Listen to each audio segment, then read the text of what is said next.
Dhammapada verses 26 and 27. Balanakkhatta sangutta vatu pamada manu yunjanti bala domedino jana apamadancha medavi dhanam setang varakati. The foolish and the ignorant give themselves over to negligence, whereas the wise treasure mindfulness as a precious tool. Ma pamada manu yunjeta, ma kamara tisantavam, apamato hiya jayantu, papoti vipulang sukhang.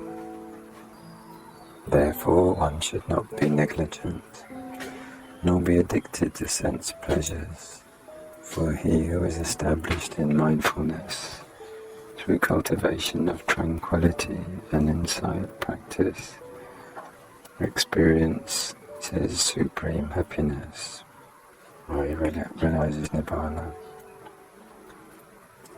The story of Balanakkhatta festival.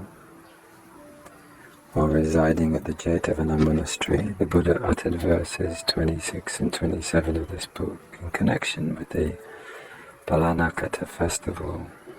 At one time, the Balanakkhatta festival was being celebrated in Savatthi.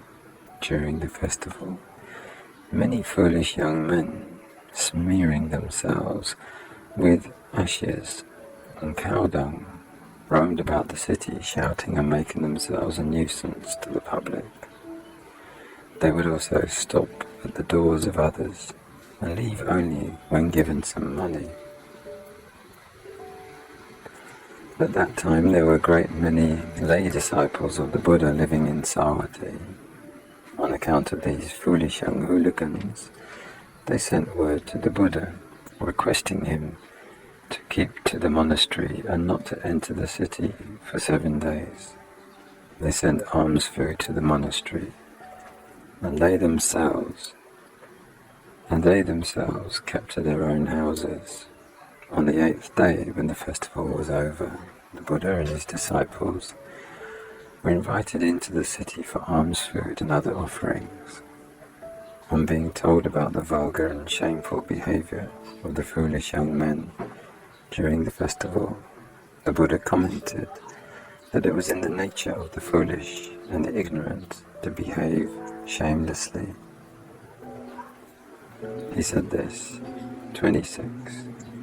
The foolish and the ignorant give themselves over to negligence, whereas the wise treasure mindfulness as a precious jewel.